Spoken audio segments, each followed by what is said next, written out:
Bueno, hacemos la presentación hoy jueves 27 de abril del 23. ¿Sí? Esta es nuestra materia sucesoria y lo cierto y concreto es que vamos a empezar a analizar la unidad número 9. ¿Está? Ya lo mencionaron, sucesión intestada. ¿Está? Por contraposición a la sucesión testamentaria. Entonces,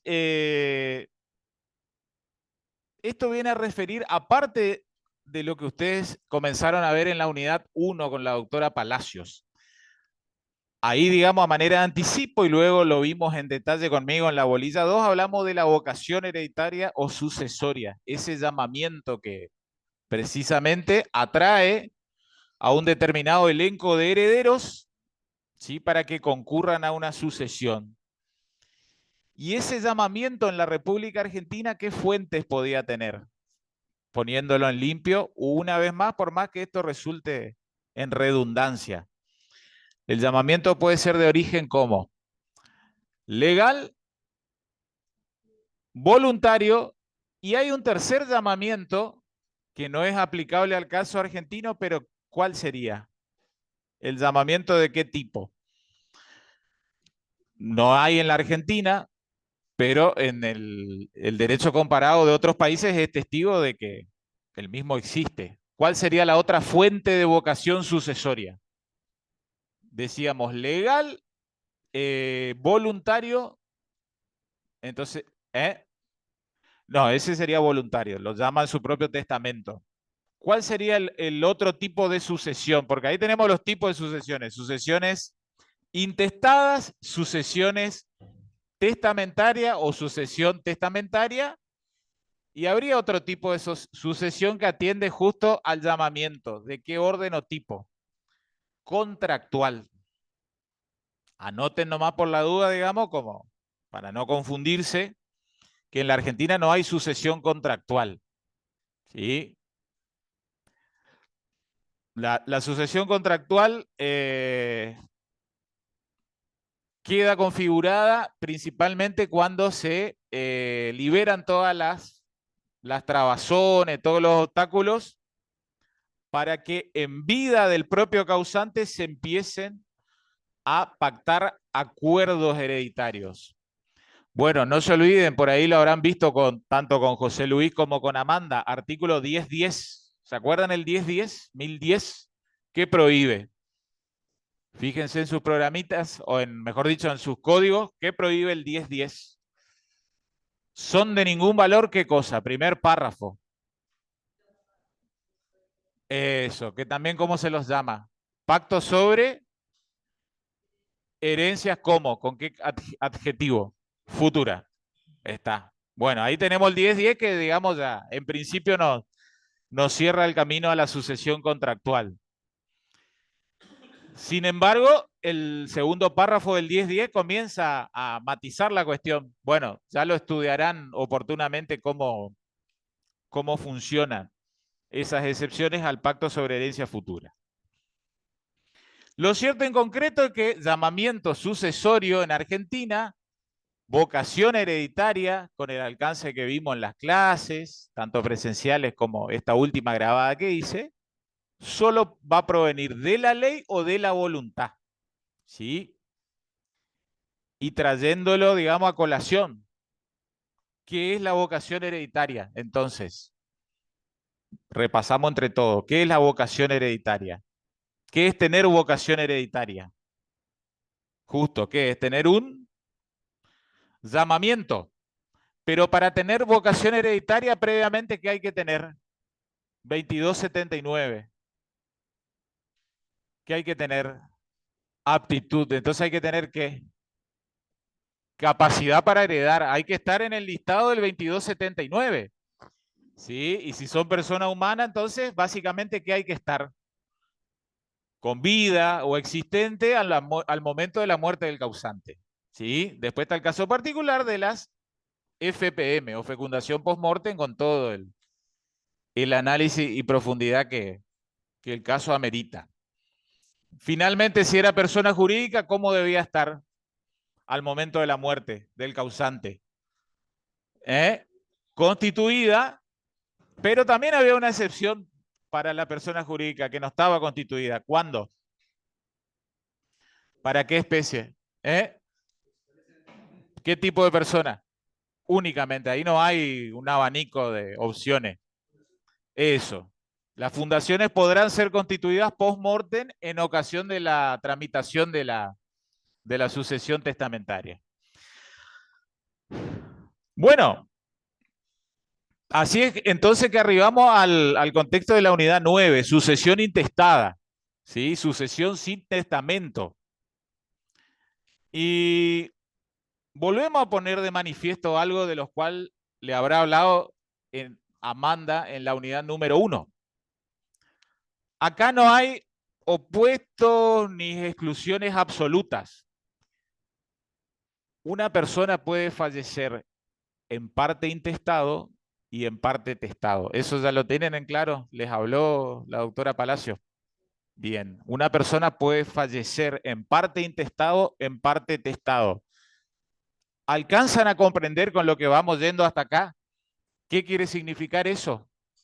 ¿Qué vendría a significar? Que puede morir en parte intestado y en otra parte testado. ¿Qué les parece? ¿Qué viene a significar?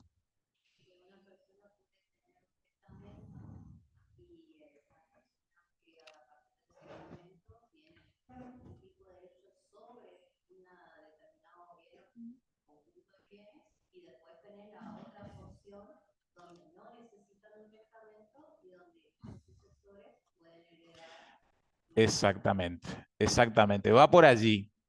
Parte de su patrimonio, hola, parte de su patrimonio, luego a la postre herencia, esa persona la dispuso en vida. ¿Cómo una persona dispone en vida de los bienes que componen su patrimonio? ¿De qué manera? ¿Qué pudo haber hecho? Donaciones en vida. ¿Está? O bien otra parte de sus bienes u otra parte de su patrimonio disponiendo a través de un testamento. Pero puede ser que haya dispuesto de partes de los bienes o de parte de su patrimonio. Entonces, en lo que restase, esa sucesión se va a deferir de manera intestada o se va a deferir por causa de la ley. El llamamiento va a ser por la ley.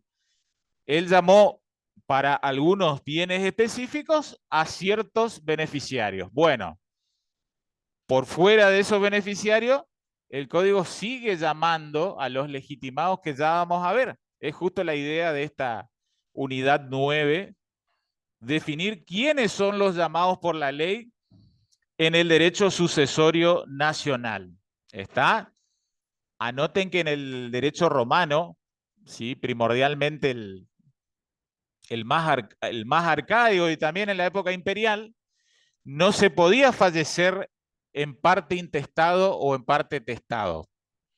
¿Está? Entonces ahí hablábamos de absolutos, o una persona testaba para todo su patrimonio o no testaba nada.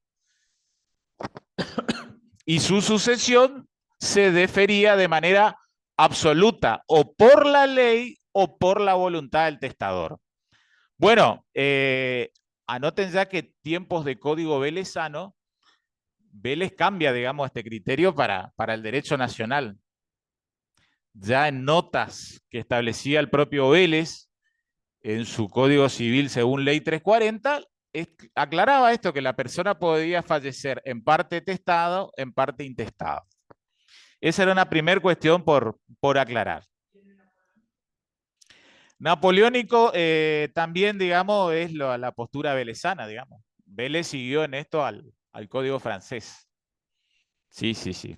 Digamos, es el resabio romano nomás del ejemplo extremo de o todo testado o todo deferido por ley, intestado. Entonces, ahí empezamos a plantearnos esto en que cuando llama la ley, acá decía un viejo profesor, no mío, pero que hemos visto algunos videos con esto ahora de las redes y demás. El recibir el llamado a la herencia es, digamos, como no sé si en los cumpleañitos hoy se sigue manteniendo esta costumbre de la hora de ir a reventar la piñata. Bueno, es, digamos, ese llamamiento, esa vocación hereditaria, ese llamamiento por ley viene a ser ese paralelo, cuando el mamá, la tía o la abuela o el papá o el tío llama, chicos, vengan acá a recibir la cosa de la piñata. Bueno, hagan esa analogía así burda o coloquial. El tema es que la participación en el derecho sucesorio, porque es, digamos, un derecho razonable, digamos, existe el derecho para ordenar las cosas, ese llamamiento es ordenado. Está, no es desordenado como cuando vamos a recibir el resto de la piñata. Y ahí es que entonces nos empezamos a plantear de en qué orden llama a cada elenco de herederos el código o la ley. Y eso nos lleva a determinar entonces los órdenes sucesorios en la República Argentina.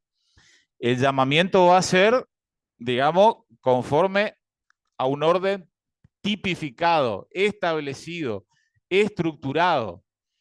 Cuando llama la ley, llama en este orden. No va a haber, digamos, esa situación caótica de que vienen los 35 niños a intentar lograr el mejor, digamos, regalo chupetín o lo que fuera. En cierta manera, acá hay un análogo con lo que es la liquidación del patrimonio digamos, de una persona. O el paralelo con la ejecución de un bien, en donde se va a establecer un orden de cobro o prelación para el pago. En cierta manera, acá en la sucesión nos pasa lo mismo. Hay que ordenar cómo viene la gente, cómo es llamada a la sucesión. Y esto es precisamente lo que nos plantea definir esto de los órdenes sucesorios. Y en la República Argentina, entonces ponemos de manifiesto que existen 4 órdenes sucesorios. Está el primer orden sucesorio constituido por los descendientes. Ya vamos a caracterizar, seguramente esta unidad 9 nos lleve seguro 2 o 3 clases. Hoy va a ser un tanto de pantallazo general como para comprender, digamos, in totum, en su totalidad la unidad, y después vamos a ir especificando en temas concretos. Primer orden sucesorio constituido por el llamamiento a los descendientes. ¿Está? Esto es, digamos, coherente ya en tiempos de Código Velezano, en tiempos de Código según Ley 26994. Esto no se ha modificado. Después, lógico, queda en claro que antes había una distinción según la afiliación sea tanto matrimonial o extramatrimonial, ¿sí? Pero no nos vamos a meter, al menos acá en el análisis en clase, en ese análisis de resabio histórico. No sé si hablaron algo con los profes de familia también, cómo se llamaban a esos hijos de relaciones extramatrimoniales. Triple clasificación. ¿No tienen código de Vélez viejo? Esto parece una novela así, tipo las de Centroamérica que a veces miramos al mediodía o a la siesta.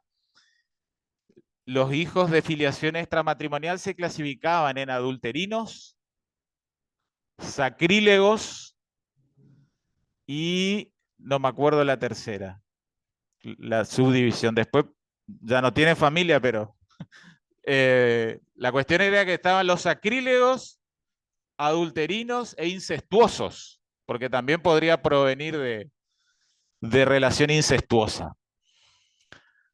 Bueno, el código originario no solo tenía una calificación desde lo terminológico, sino también desde la atribución de derechos. ¿Sí? Había una distinción, digamos, en el estatus jurídico de aquel que nació por filiación matrimonial respecto de aquel que haya nacido por filiación extramatrimonial. Y acá me voy un poco a lo que ayer hablaron los profes en la charla de constitucionalidad. Hoy esa clasificación, si estuviera vigente, ¿va a pasar todos estos test de constitucionalidad y de convencionalidad?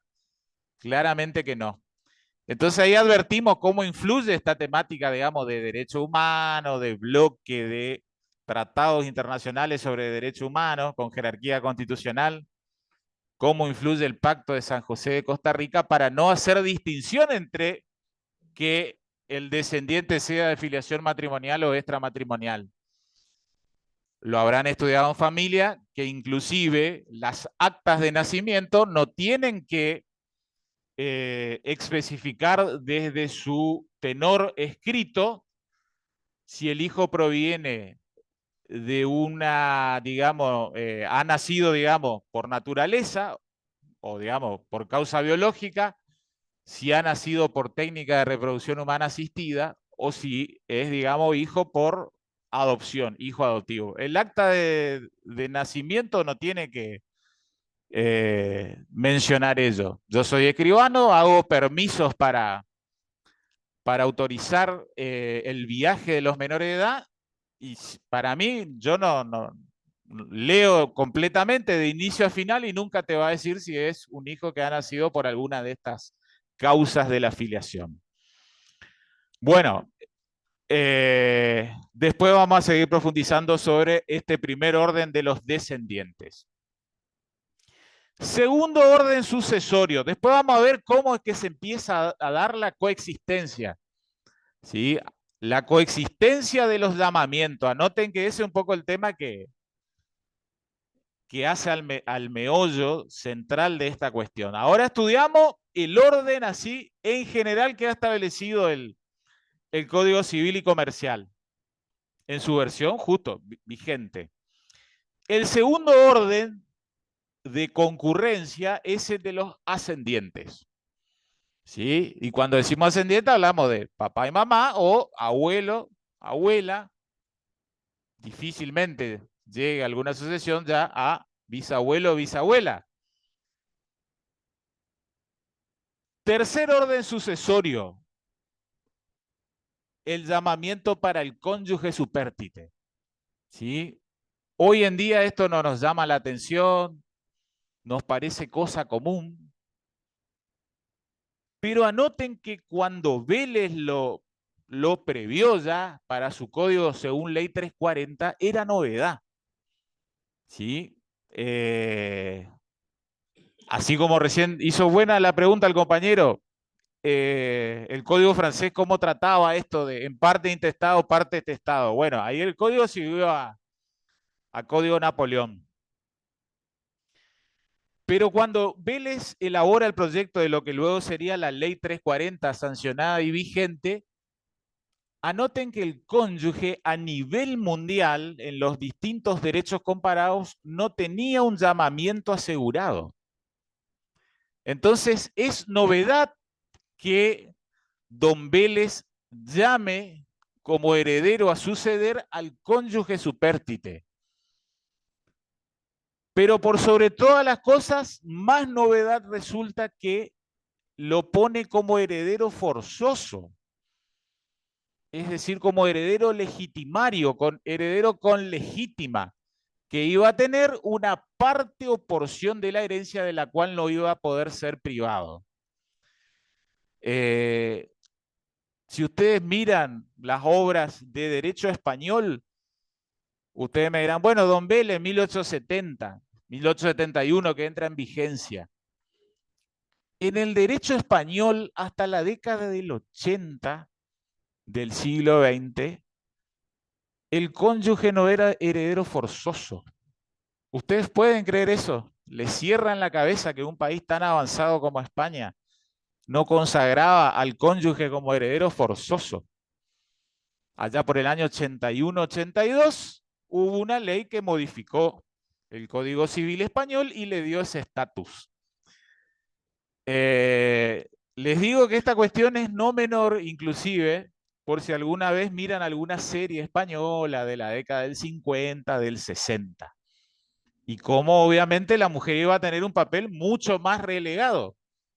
¿Sí? No solo, digamos, durante la vigencia de un matrimonio o de algún emprendimiento industrial o comercial, sino principalmente a la hora de repartir los bienes en una sucesión. Ni que hablar con esto de las instituciones de primigenias o mayorazgos. ¿Le suena algo esto de la primigenia o el mayorazgo? ¿Qué sería? Podemos, volvemos otra vez a la sucesión de los descendientes. Después vamos a estudiar cómo funciona en la Argentina, pero nosotros digamos como que ya venimos con el chip de que esto es igualitario. Pero ¿qué sería, digamos, supónganse, un heredero con primacía o con mayorazgo? ¿Qué implicaría? ¿Alguna idea? ¿Qué le suena? Claro que, por ejemplo, heredaba todo solo el primer hijo. O heredaba todo, no el primer hijo, sino el primer hijo que nace de sexo varón. ¿Se entiende? Bueno, eso olvídense ya, desde tiempo velezano inclusive no existía esa diferenciación en Argentina. Pero cuando uno, digamos, vuelvo a reiterar, esto hasta te sirve para mirar las series, uno mira estas series así, algunas son sarcásticas, otras más profundas, eh, que recrean contextos familiares, por ejemplo, de la Inglaterra del siglo XVIII. No sé si alguna vez vieron esta serie, bastante singular, Los Bridgerton, ¿no vieron? ¿No conocen? Bueno, en esa serie trata todo esto que estamos viendo de las primacías y los mayorazgos, cómo, digamos, el nacimiento, digamos, de un hijo que nacía de sexo femenino era algo, digamos, terriblemente triste para la familia. Es como que justo no había la continuidad del emprendimiento, la posibilidad de dejar el ducado con la casa, con el lobby, con aquello, con esto otro, hasta que no venía el varón. Nacía en cuarto o quinto lugar ese varón y el varón desplazaba a las mujeres. Y estas 3 o 4 mujeres que habían nacido precedentemente, ¿qué tenían que hacer? ¿Cuál era su máximo proyecto de vida? Casarse. Entonces, con 14, 15 años tenían que ir a estas casas elegantes, conseguir un buen marido. Bueno, por suerte ya el código argentino ya no vino con esa distinción en los llamamientos, pero a eso es lo que voy. Derecho sucesorio nos lleva a reflexionar que el derecho argentino, dentro de lo que era el contexto y lo que es el contexto mundial actual, es desarrollado, es igualitario. ¿Sí? Otra cuestión, obviamente, será lo que ocurre en la realidad a la hora de distinción en pago salarial entre varón, la mujer.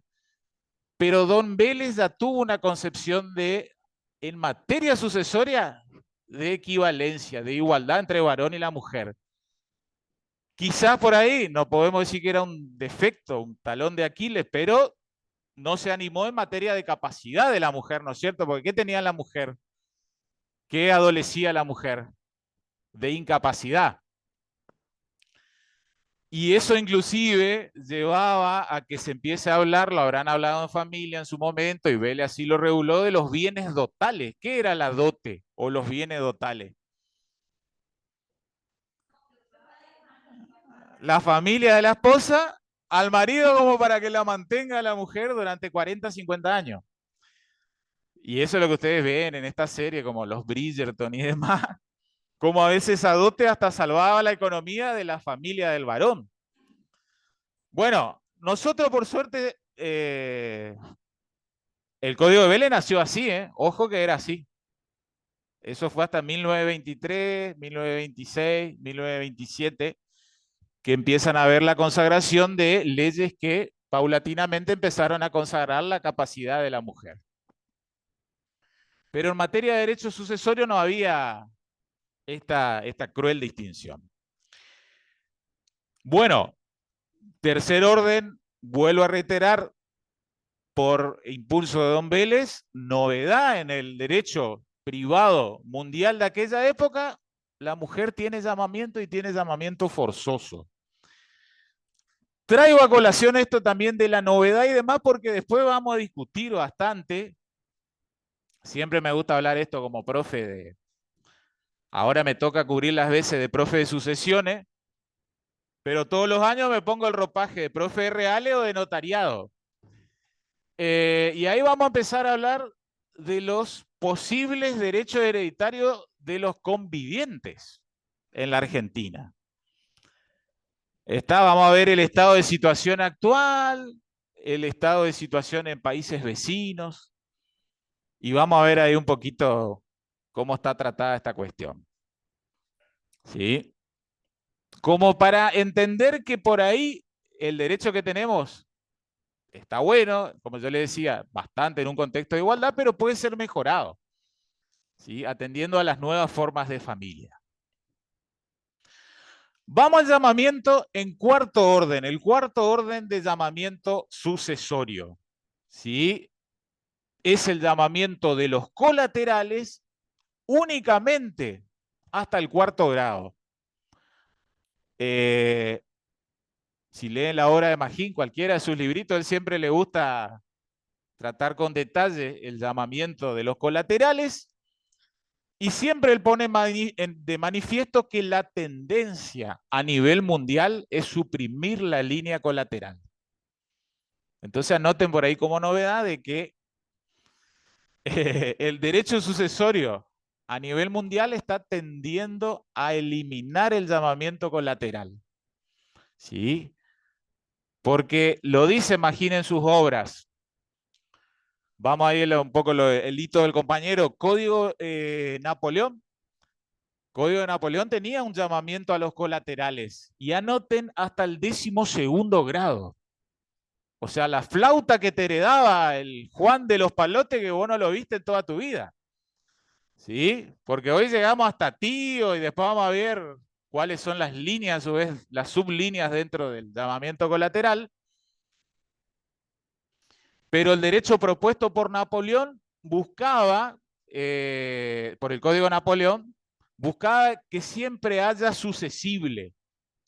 Anoten que buscaba evitar declaración de herencia vacante. ¿Sí? El Código Napoleón buscaba evitar que haya declaración de herencia vacante. Porque si hay herencia vacante, en última instancia, ¿quién es el heredero? Entre comillas, el Estado. ¿Y a ustedes les parece que los bienes particulares tienen que quedar en poder del Estado? No. Y ahí cuando hablemos un poquito de conviviente, vamos a advertir un poco la injusticia del Estado actual. Cómo quizás sea preferible de a poquito ir consagrando algún llamamiento para que en última instancia se quede el conviviente con los bienes y no el Estado. ¿Sí? Reitero, la tendencia a nivel mundial es ir suprimiendo el llamamiento a los colaterales, la línea colateral, hermano, sobrino, tío. Bien.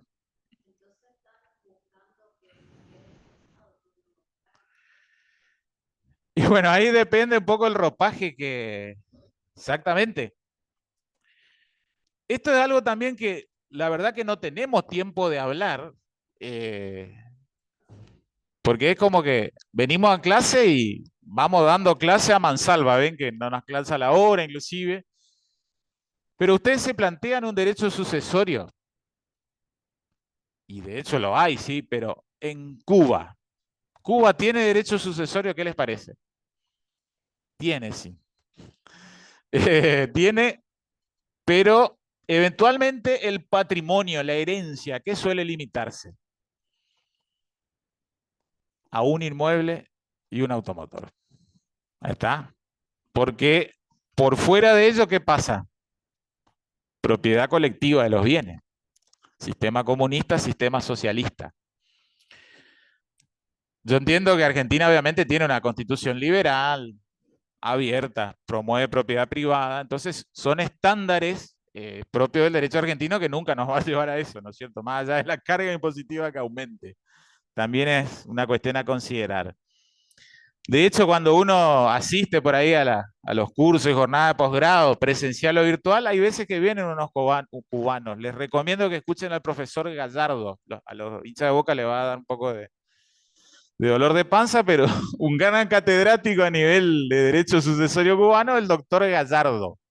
No es Marcelo, sino creo que se llama Alberto Gallardo. Un gran profesor de derecho sucesorio. Que vean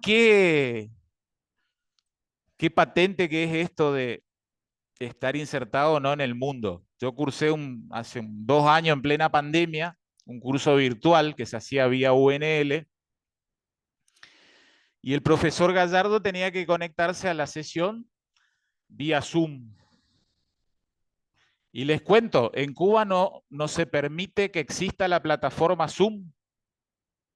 No sé si pueden cerrar en todo caso. La de atrás parece. Una más. El profesor Gallardo tenía que conectarse a Zoom desde Cuba. No, para el otro lado tiene que. Parece un rompecabezas cerrar esa. Ahí está.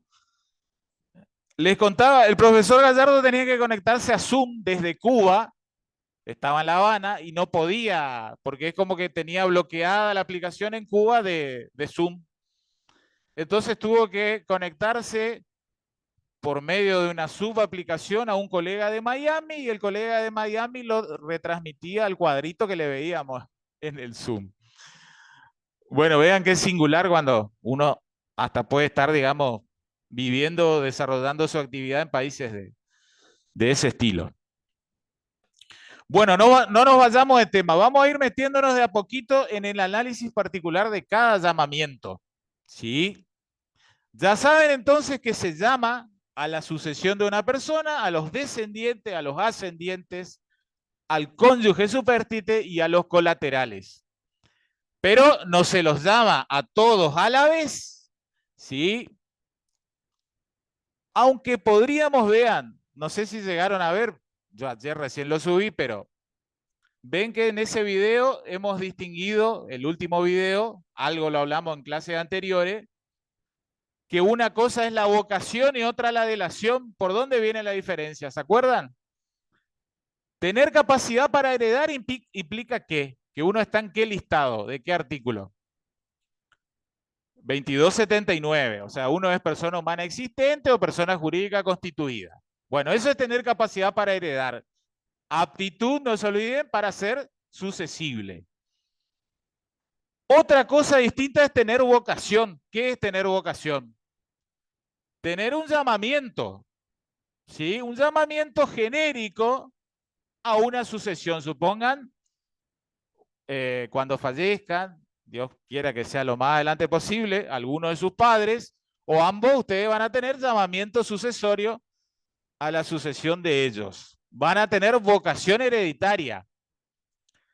Ahora bien, puede que sus padres a su vez tengan hermanos, justo, tengan colaterales. Cuando fallecen sus padres, tanto ustedes que son los descendientes, por ahí pueden estar vivos sus abuelos, ¿sí? Que serían los ascendientes del causante. Puede estar vivo él o la cónyuge de su papá o mamá. Y también pueden estar los hermanos o hermanas de sus padres. Todos tienen vocación hereditaria. O, como se dice, vocación hereditaria en general. Pero tenemos que distinguir luego entre vocación actual y eventual. Solo tiene vocación actual el descendiente y el cónyuge. Porque el que tiene vocación actual tiene delación, ¿sí? Tiene ese llamamiento en concreto a la sucesión, supónganse, de su padre o madre, en el caso de los descendientes, o de su esposo o esposa, en el caso del cónyuge supérstite, y está en condiciones de aceptar o repudiar la herencia. Eso es el ius delationis. Eso es la delación. Entonces cierro la idea cerrando este primer pantallazo. Todas estas especies de herederos tienen vocación hereditaria. Tendremos que analizar luego en cada sucesión en concreto si esa vocación se transforma en delación. ¿Se entiende? Porque hagamos de cuenta de que hay colaterales. Hay hermanos de papá o mamá, y bueno, papá o mamá fallecen. Los colaterales son llamados a las sucesiones como que están ahí agazapados, por así decirlo. Pero ellos no pueden aceptar o repudiar herencia si hay hijos o si hay cónyuge. Solo podrán hacerlo ante la falta de descendiente, ascendiente y cónyuge. En el mientras tanto, tienen vocación eventual, ¿sí? No tienen delación. Entonces, vean, les quiero empezar a ubicar dentro de lo que es código también, como para que nos empecemos a manejar en ese contexto, ¿sí?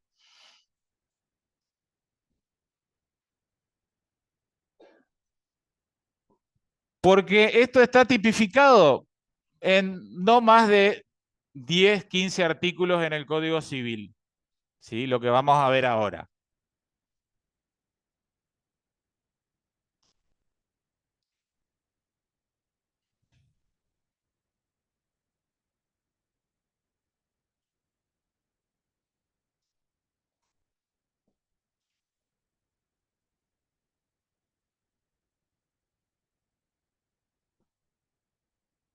Ahí está.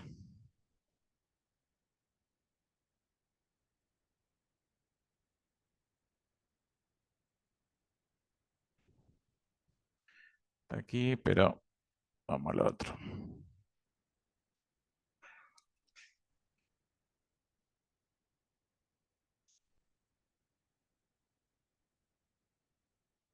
Acá está. 24-24 en adelante, ¿sí? En el código. Ahí es donde tenemos que empezar a ubicarnos. Lo comparto, así también queda para el grabado. 24 en adelante, 2004-24. ¿Sí?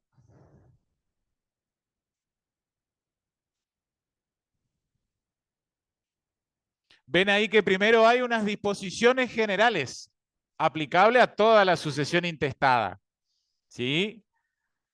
Capítulo 1. Es como que a su vez hay una parte general. Este código siempre repite en materia de metodología lo mismo. Siempre impone o regula una parte general y luego parte especial para cada uno de los elementos que componen.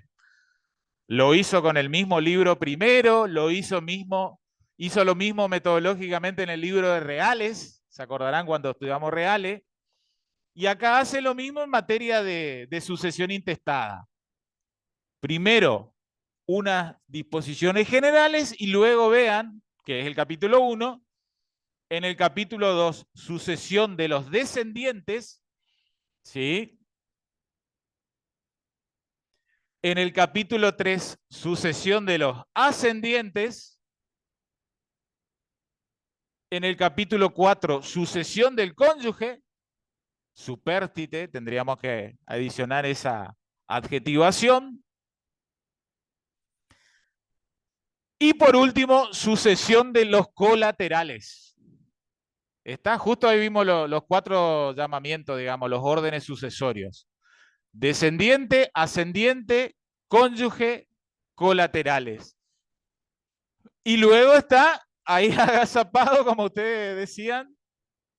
¿Por qué será que existe esta tendencia de ir eliminando o acortando la línea colateral? Está agazapado el Estado ante una posible declaración de herencia vacante. Como para romper el hielo, les cuento, no sé si han visto, hace unos añitos en unos grupos de WhatsApp, siempre de unos amigos y colegas que éramos abogados y escribanos, se difundía un video de un colega paraguayo. No sé si llegaron a ver ese video. Acá la compañera. ¿Y qué es lo que decía el colega paraguayo? Primero vienen los hijos. Y bueno, los órdenes sucesorios, luego los padres, luego el cónyuge. Pero inclusive antes del Estado dice, luego viene el letrado. Como que los honorarios, la cuantía de los honorarios del abogado que interviene en sucesión son de tal magnitud que va como un heredero más. Eso es lo que decía el colega paraguayo. Digamos, es una manera sarcástica, humorística. En realidad no tiene llamamiento, pero les cuento, digamos, que las sucesiones constituyen Un jugoso honorario para el escribano que termina, que le da culminación a estos expedientes. Bueno, ahí ya estamos ubicados en cuanto a los artículos, no se olviden, 24 en adelante, 24 en adelante, ¿sí? Vean cómo es del 24 al 24-43. Y desde el 24-44 viene el tema de la 10, que lo van a ver seguramente en la próxima clase con el doctor Maimó. Algunas cositas yo voy a irme echando como para que vayan entendiendo también. Ya en la 9, algunas lógicas de funcionamiento sucesorio. Bueno, salimos del código, volvemos a la pantalla compartida.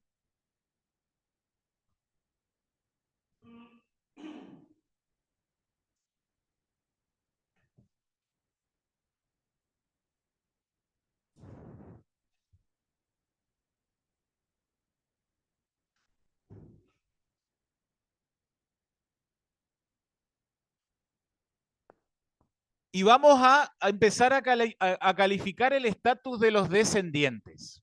¿Sí? Precisamente de este primer orden sucesorio llamado a recibir los bienes de una persona. Que reitero, puede que no haya testado, pero anoten también que pudo haber testado, ¿sí? Pero sin haber dispuesto de la totalidad de su patrimonio. En consecuencia, hace aplicable los principios de la sucesión intestada. Y acá que vamos a tener que empezar a estudiar de esto de legitimario, porque si no estudiamos algo que viene en la 10, no lo van a empezar a entender. ¿Sí? Ya les digo por qué. Bueno, vamos a ir repasando cada uno de estos puntitos y haciendo algún comentario al respecto. Vean, los descendientes son herederos legítimos, porque provienen justo de una sucesión legítima. Anoten que esto no tiene que ver con contrariedad, digamos, con su antónimo o disvalor de ilegítimo. No viene por ese lado, sino que esto es equivalente a llamamiento legal. Eso es lo que deben anotar. Acá hay que ser, digamos, cuidadoso, purista en el lenguaje, que no es lo mismo legítimo que legitimario. ¿Se entiende, no? Llamamiento legítimo o sucesor o heredero legítimo es equivalente a heredero con llamamiento legal. Es el código quien llama a recibir los bienes de una persona determinada. Es distinto de que también coincidan, digamos, esa doble condición, porque los descendientes son legitimarios, en el sentido de decir, poseen legítima. ¿Sí? Decir legitimario, anoten, es lo que en tiempos de Vélez significaba heredero forzoso. Heredero forzoso. ¿Sí? El nuevo código, anoten que no utiliza la terminología de heredero forzoso, salvo en un artículo que se pone a discurrir y regular lo referido al fideicomiso testamentario. No utiliza más la denominación heredero o heredera forzosa o forzoso.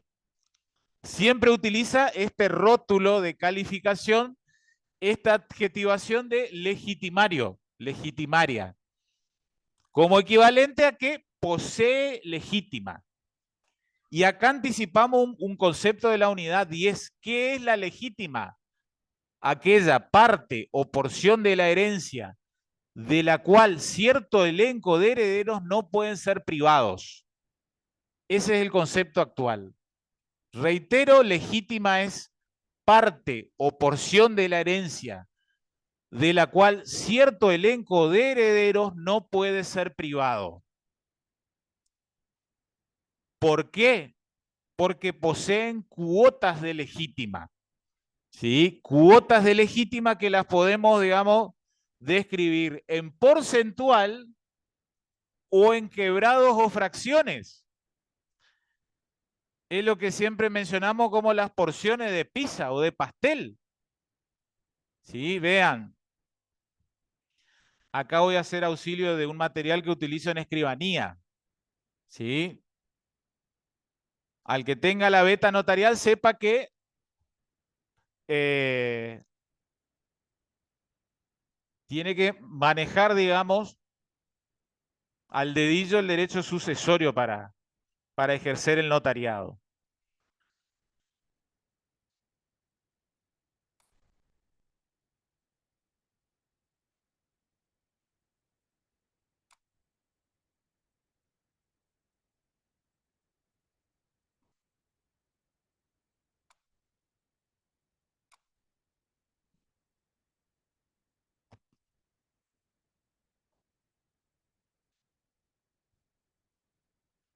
Vean, este cuadrito es muy revelador.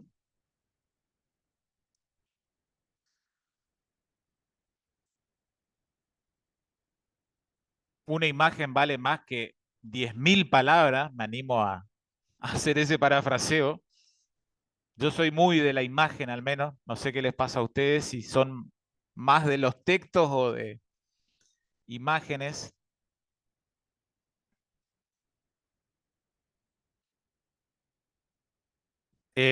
Nos pasa a veces que en notariado, que siempre estoy, o a veces integro las mesas de sucesiones, llegan los alumnos sin tener en claro las porciones legítimas, las cuotas legítimas. ¿Sí? Y parece, digamos, una picardía que estén por egresar, digamos, como profesionales de abogados y no conozcan las cuotas legítimas. O sea, vuelvo a reiterar, la legítima es parte o porción de la herencia de la cual cierto elenco de herederos no pueden ser privados de ellas. Entonces, cuando uno analiza la legítima, uno está viendo patrimonios de personas. ¿Sí? Y esas personas muchas veces son nuestros, si son abogados, son clientes, si son escribanos, son requirentes. Cuando uno empieza en esas charlas iniciales a preguntarle al cliente o requirente si tiene hijos, cónyuge, padre, hermanos, y luego comienza a averiguar acerca de la consistencia patrimonial de esa persona, no es por capricho, por curiosidad, sino es para hacer un buen dictamen profesional. Porque uno está queriendo evaluar esa persona qué parte de su patrimonio, sobre qué parte de su patrimonio tiene libertad para disponer. Porque lo que no es una potencial legítima hereditaria es porción disponible para una persona. Entonces, si una persona tiene 3, 4 inmuebles y 2 automotores, a muy grosso modo hay que hacer una suma global actualizada. Imagínense lo que es hoy valorizar bienes a cada día, a cada hora, a cada minuto. Y conforme a los herederos que tiene esa persona, uno puede decir, bueno, vos tenés disponible 1/3 de tu patrimonio o vos tenés disponible la mitad de tu patrimonio. Y hay veces que nos tenemos que, digamos, informar, usted tiene disponible el 100% de su patrimonio y le puede dejar a quien quiera. ¿Está? Pero vayan sabiendo que cuando hay hijo, uno solo tiene, la persona, digamos, tiene disponible solo 1/3 de su patrimonio. Las otras 2/3 partes en el régimen actual sí o sí van a ir con los hijos. Sí o sí van a ir en cabeza de los hijos. ¿Sí? Vean, porque es esto. Las porciones de pizza o de pastel.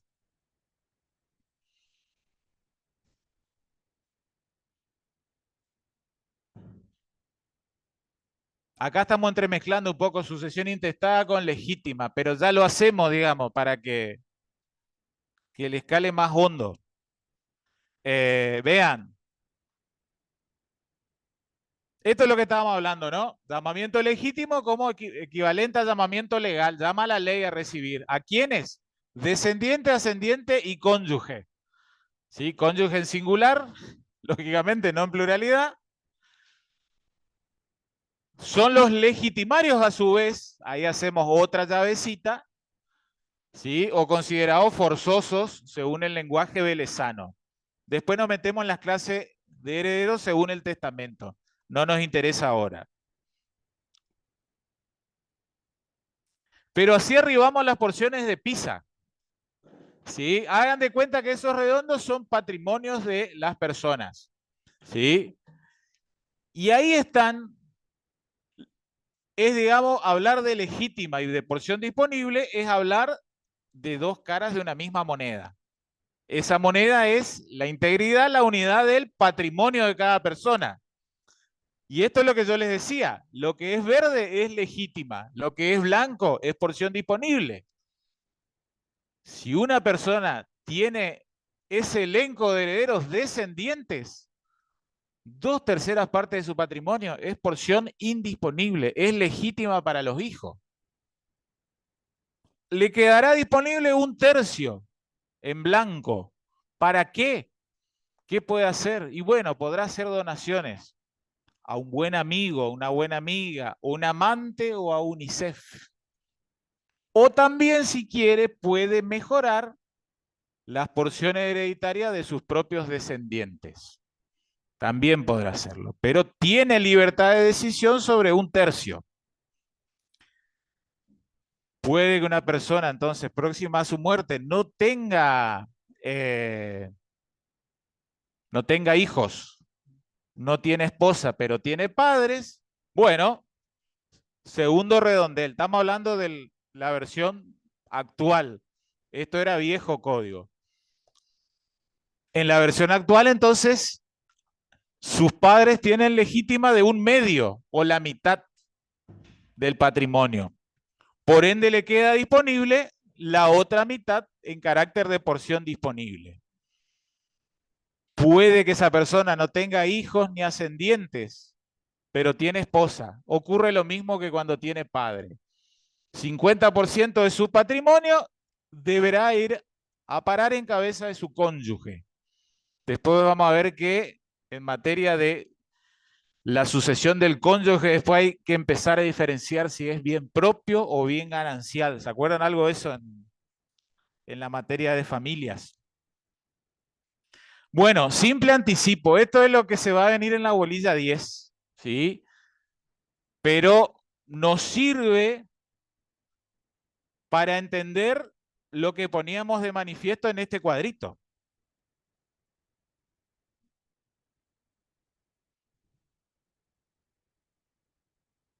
Decíamos, los descendientes son herederos legítimos, ¿sí? Y son legitimarios. Ahí estamos viendo por qué. Porque poseen legítima. Y los descendientes tienen legítima equivalente a 2/3 de la herencia del causante. ¿Sí? 2/3. Esto es lo que a veces en el examen con los nervios, en las materias de abogacía, y quédense tranquilos que también les pasa cuando como abogados vienen a rendir escribanía, decir 2/3 si le buscan el paralelo en porcentual, ¿cuánto sería? Y ahí es que empiezan a tirar y 66,6666. Bueno, pero se complicaba cuando decíamos que en código velezano la legítima de los descendientes era 4/5. 80%. Bueno, ustedes ya vienen ya con la gimnasia. Asocien 4/5 el equivalente a 80%, porque es dividir el 100% en 5 partes. Quedan ocupadas 4 partes, 4 por 20, 80.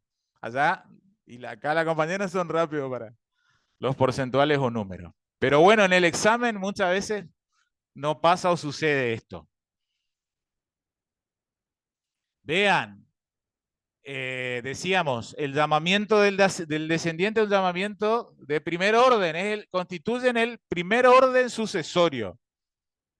¿Sí? Hablamos ahora en general de descendiente. Clase que viene vamos a empezar a distinguir en qué grado se encuentra el descendiente, porque no va a ser lo mismo el llamamiento de un hijo que de un nieto, en principio.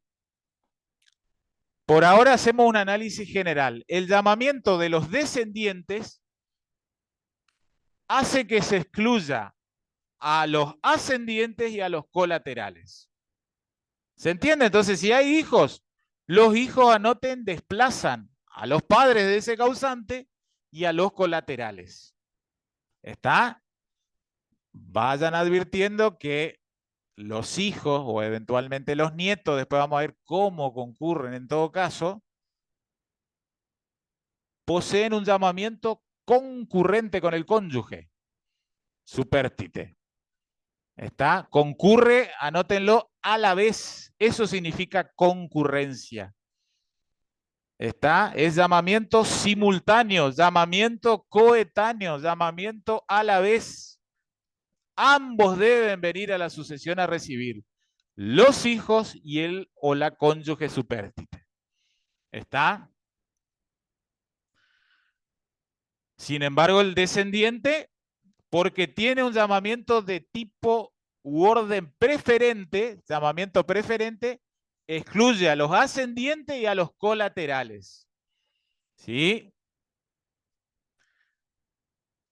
Por último, todavía no lo van a comprender en su cabal extensión. Anotemos que para descendientes sí opera el derecho de representación. Ese último puntito. En los descendientes, es un tema que vamos a estudiar en detalle en la clase que viene, la del 11 de mayo, ya voy anticipando que la próxima clase del 11 de mayo, para que no se confundan en grupo, justo va a ser una clase antes de receso. Para los descendientes sí opera el derecho de representación. ¿Alguna idea de qué puede ser el derecho de representación? ¿Qué será? Ven ahí, ya un poco te da la pauta en línea recta, descendente sin límites. ¿Qué está queriendo decir? Había un causante. Hasta ahí vamos, ¿no? Ese causante tiene hijos. Suponga que tiene 3 hijos. Pero si hay, anótenlo, premoriencia de un hijo. ¿Qué significa una premoriencia? O premuerte. Claro, se altera el orden biológico de la vida. Típicamente, ¿quién fallece primero? Los padres. Pero muchas veces, no muchas veces, pero algunas veces se altera este orden biológico y fallece el hijo antes que el papá. Pero si ese hijo que fallece tenía hijos a su vez, que son los nietos del causante, los nietos del causante van a la sucesión. Son herederos legítimos, legitimarios, y van a ocupar el grado que tenía el papá. No sé si estuvieron acá, la mayoría estuvo en la charla del profe Córdoba. ¿Ven que tiene esa frase muy característica Córdoba para hablar del sucesor? Aquel que utiliza o pisa la misma que, la misma baldosa. Está buenísima esa figuración. El sucesor es el que ocupa el lugar del otro, subroga. Bueno, acá hay una doble subrogación. Termina siendo una. Había un hijo que falleció, pero ese hijo tenía hijos. Bueno, va a la sucesión para heredar con sus tíos. Y ahí vamos a empezar a definir la clase que viene, qué es esto de heredar justo, o por derecho propio o por derecho de representación. Y vamos a definir esto de qué es heredar por cabeza o por estirpe. Justo en la representación se aplica el estirpe. Después lo vamos a definir con casos concretos y graficados para que ustedes lo entiendan. Pero estamos hasta ahí, por lo menos el descendiente excluye al ascendiente, digamos, le desplaza al ascendiente, a los colaterales también, pero concurre con él o la cónyuge. ¿Está? Después vamos a ver cómo concurre. Vamos a los ascendientes, papá y mamá, abuelo, abuela, bisabuela, bisabuelo. ¿Sí?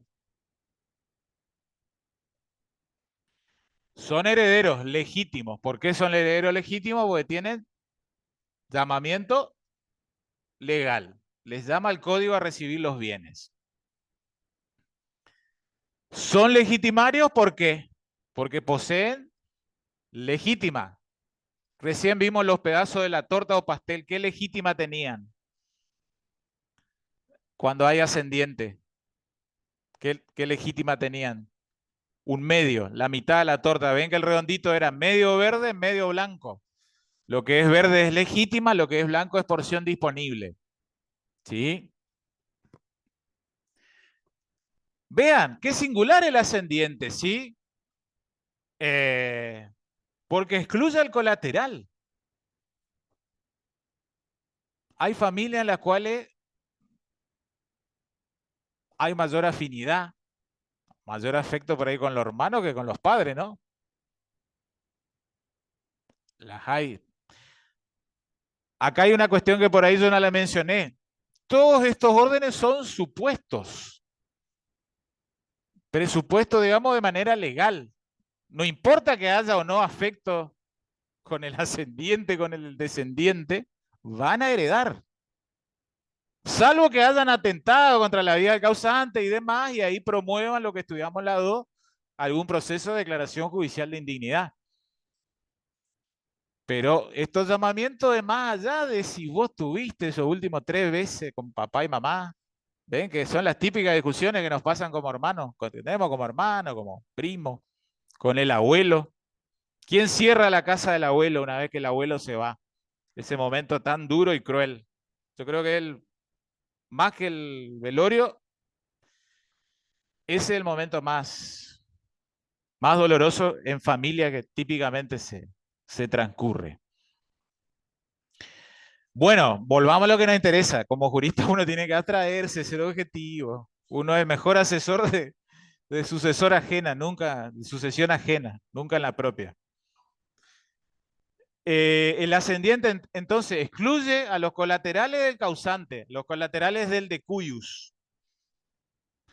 Posee llamamiento concurrente con el cónyuge supérstite. Vean que otra vez al cónyuge, ya don B le lo ponía ahí, no le corren. O con el cónyuge supérstite concurre o con los hijos del causante o concurre con los padres del causante. Bueno, sería ese caso de concurrencia. Lógicamente, en los ascendientes, anoten, no opera el derecho de representación. Que alguien venga por los padres a recibir bien hereditario, eso escapa de toda lógica jurídica ya de por sí.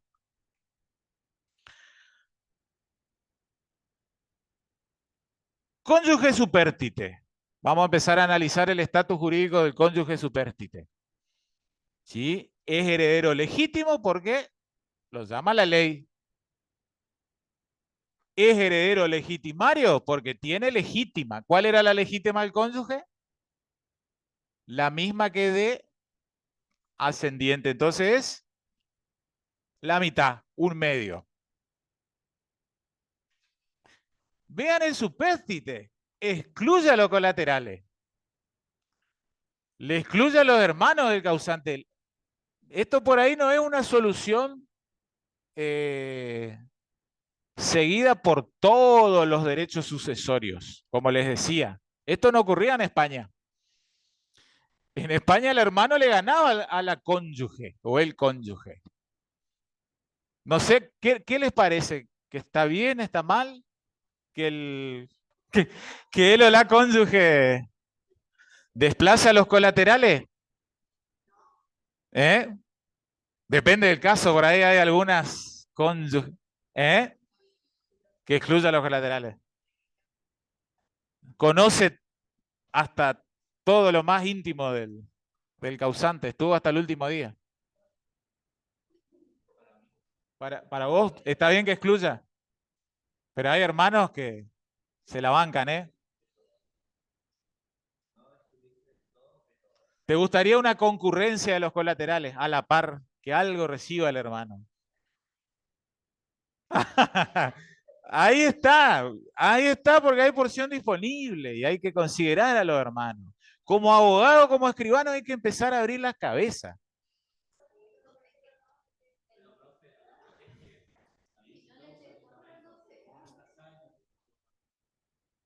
A estirar la pata.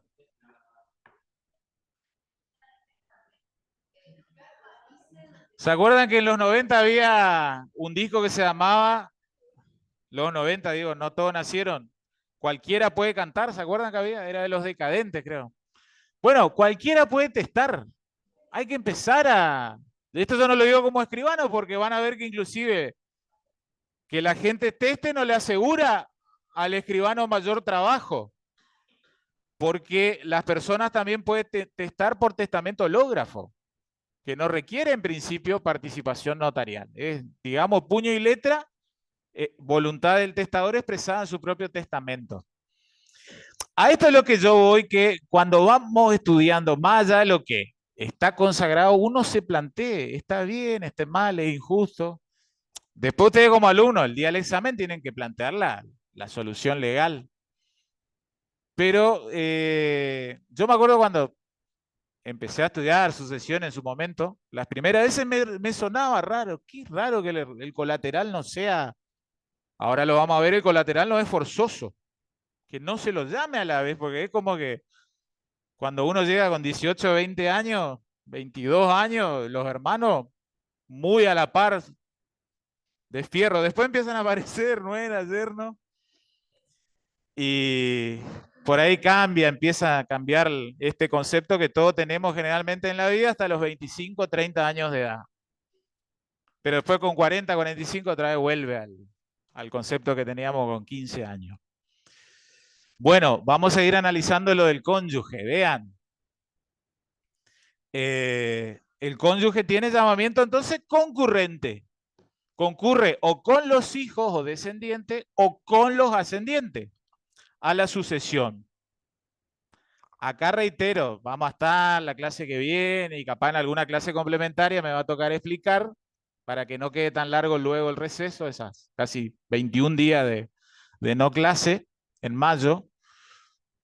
Después vamos a tener que empezar a diferenciar el bien que va a heredar el cónyuge, ¿es propio o es ganancial? ¿Eso es en qué sistema patrimonial, que se acuerdan de familia? Régimen de... No, propio ganancial es el régimen de comunidad. ¿El otro régimen cuál era? Separación. ¿Y en separación cómo se llaman los bienes? ¿Bienes? No. 474 creo que, si mal no me equivoco, después fíjense. O 504. Parece un valor del dólar ya lo que estamos hablando. Eh, los bienes, no se olviden, en el régimen de separación de bienes se llaman personales, todos los bienes. Hay, digamos, una sola clasificación de bienes, bienes personales. Bueno, ahí vamos a tener que estudiar, porque ahí la muerte, vean, escuchen, 5 minutitos más y largamos, cortamos. Cuando opera la muerte respecto de uno de los miembros del matrimonio, obviamente la muerte dispara la apertura de la sucesión, mortis causa, pero también extingue la comunidad de bienes, si es que lo hubiere, y si estamos en separación prácticamente no pasa nada. Es como si fuera que el bien personal en el régimen de separación ocurre, se le aplica prácticamente el mismo estatuto que si fuera un bien propio en el régimen de comunidad. Pero el nombre que recibe es de bien personal. Última cuestión para la clase de hoy, vean. No se ve ahí, lo tapa el book del programita del Zoom. ¿Son herederos? ¿Cómo? Por todo lo que veníamos siempre el primer ítem. ¿Cómo le calificamos? ¿Heredero? Si lo llama la ley, legítimos. Ahí está. Cuestión importantísima, que por ahí como abogado me pasa con colega que tengo las audiencias notariales así previas a escritura y demás, o a veces recién recibido, o a veces cuando tenemos las clases en escribanía, nos olvidamos que el colateral no es legitimario. No es legitimario, entonces no tiene parte o porción de la herencia de la cual no pueda ser privado. Como no es legitimario, si fuéramos esos dibujitos de la torta o el pastel, como digo, ¿cómo es la torta o pastel de los posibles causantes? ¿Toda de qué color? ¿Blanco o verde? ¿Verde legítima, blanco porción disponible? Toda blanco. Entonces, cuando una persona no tiene descendientes, no tiene cónyuge, no tiene ascendientes, pero tiene hermanos, supongamos, o sobrinos o tíos, y está peleado con esta familia, ¿qué hay que asesorar? ¿Qué hay que decirle? Te está, doná, pero no te mueras intestado, porque si no, el bien vas a ir en cabeza de alguien que vos estás conflictuado. Porque el colateral, no se olviden, heredero es heredero y tiene vocación al todo. Entonces, si una persona que tenía 3 inmuebles y está peleado con su hermano hace 35 años porque se embromaron entre sí en el negocio en común que tenían, tiene que testar o tiene que donar. Porque si no lo hace, por más que esté peleado por esta situación comercial de la vida, el heredero se va a quedar con todo, el hermano. Y ustedes me dirán, pero ¿cómo está disponiendo de algo? No importa, tiene 100% de porción disponible. El hermano no tiene derecho a quedarse con bienes de la sucesión, porque no tiene legítima. Si nada dice, obviamente que tiene derecho a tomar los bienes porque es heredero y universal. Pero si su intención es dejarle a Cáritas, al obispado o a un amigo o amiga, puede hacerlo. Y teniendo solo colaterales, no pueden patalear, no pueden quejarse. Y les cuento, les soy sincero, esto se olvidan típicamente los abogados. Ya les digo, a veces en la escribanía o a veces cuando arrancamos las cruzadas de notariado. Es más que frecuente, lastimosamente, las peleas con los colaterales. Más en el mundo conflictuado de hoy en día. Eh, Ni que hablar de por ahí, confusiones en las redes, mensajería interna. Todo es conflicto. Obviamente que son conflictos de vida, ¿no? De tonterías, pero eventualmente hay que asesorar. ¿Te conviene hacer un testamento? ¿Te conviene ya donar a favor de algún amigo, del obispado, de UNICEF? Yo soy escribano de UNICEF hace más de 7 años y alguna que otra vez hemos realizado alguna consideración de UNICEF como legatario de bienes. Justo en estas situaciones así donde no hay descendiente, ascendiente, cónyuge, pero sí colaterales. Bueno, gente, la clase que viene vamos a empezar a detallar dentro de cada categoría cómo es el llamamiento. Lógicamente que cónyuge hay uno solo, él o la cónyuge, pero puede haber varios descendientes, cuanto menos va a haber 2 ascendientes y digamos, lo que más lleva a comprender es la línea colateral, porque ahí pueden haber varios herederos. Vamos a ver cómo se da el orden de prelación entre todos ellos. Bueno, corto acá.